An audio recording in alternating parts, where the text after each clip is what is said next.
She said, when did she hit record? It's already hit. Okay. Hello, everyone. My name is Jasmine Daniels, and this is my speech about childhood obesity. Okay. Little Miley is 10 years old. She's having problems in school. Her grades are falling. She's acting out in class, and her weight is steadily increasing.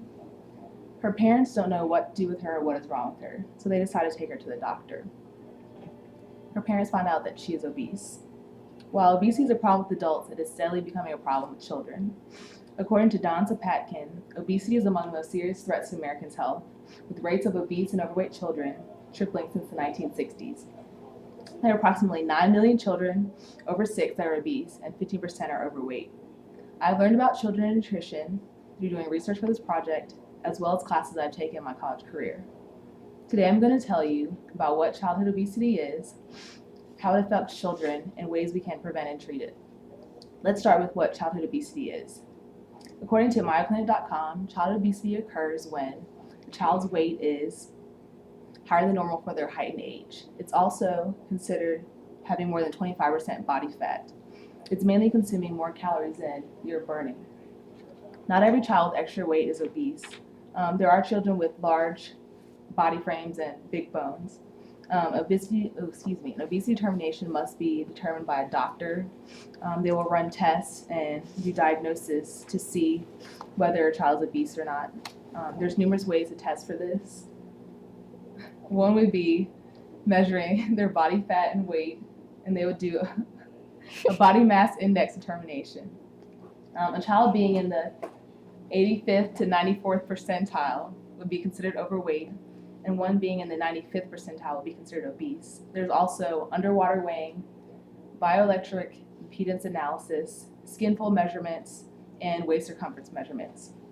Doctors also look at the child's family history, other health concerns, what they eat, how they eat, and their activity level. Now that we know what obesity is, let's look at how it specifically affects children. There is a steady yearly increase of childhood obesity rates, and it's becoming a major public health concern. There are many things that put children at risk for being obese. One of those would be diet, eating foods that are high in calorie and low nutritional value, like fast food, sweets, candy. Also being inactive and participating in activities such as video games, watching TV, and playing computer games. There are some genetic and hormonal causes for obesity. There are specifically diseases such as Cushing syndrome and Prader-Willi syndrome. There are also psychological factors such as eating to cope with stress, eating to cope with emotions, or eating out of boredom. Also, family can highly influence obesity and the way a child eats and what they eat. Parents control what enters and leaves the house and how food is prepared. Lastly, socioeconomic status. Children of higher socioeconomic status have access to better foods and better preparation of food.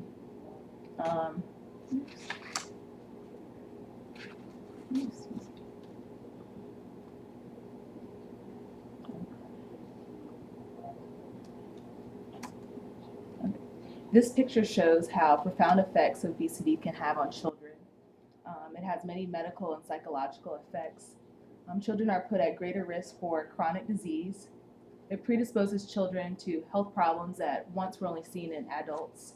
This includes risk for type 2 diabetes, metabolic syndrome, asthma, liver disease, menarche, eating disorders, skin infections, heart disease, sleep apnea, orthopedic disorders, and pancreatic problems. Also, high cholesterol and hypertension are frequently seen in obese children. There are many psychological effects on obese children.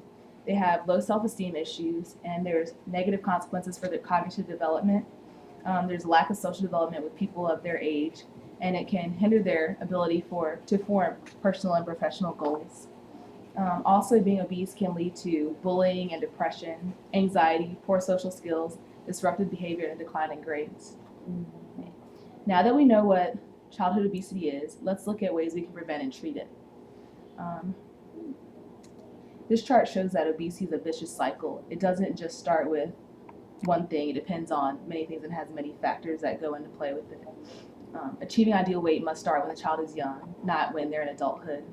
According to Sarah Gable and Susan Lutz, Obesity is a characteristic of individual development that is embedded in a system of interacting elements with both direct and indirect contributions to children's health. Family processes, household dynamics, and parenting styles and beliefs all influence the way a child acts and their weight.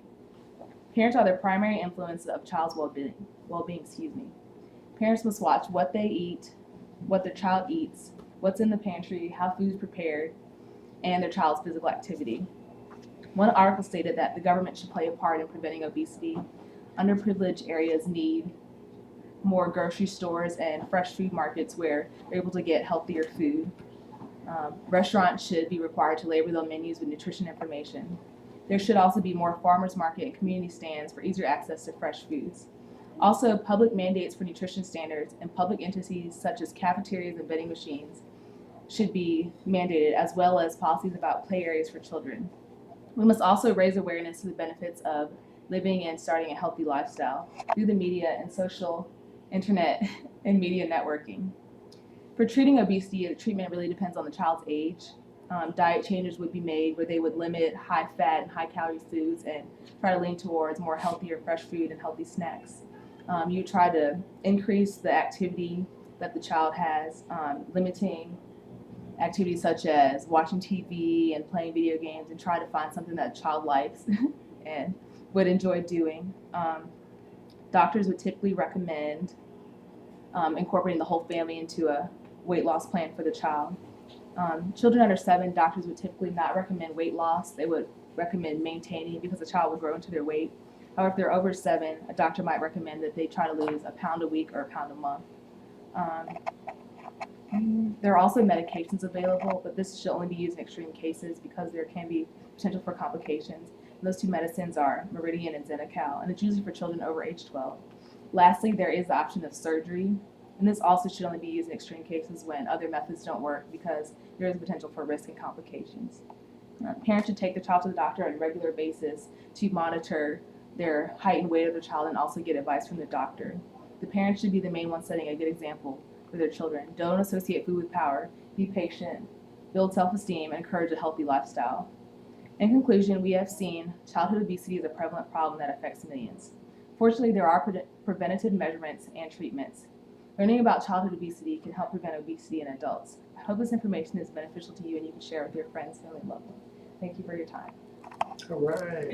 Now, Dad, when you said that children over 7, they recommend that they lose a pound a week or a pound a month. That's what it said. Huh? A pound a week or a pound a month.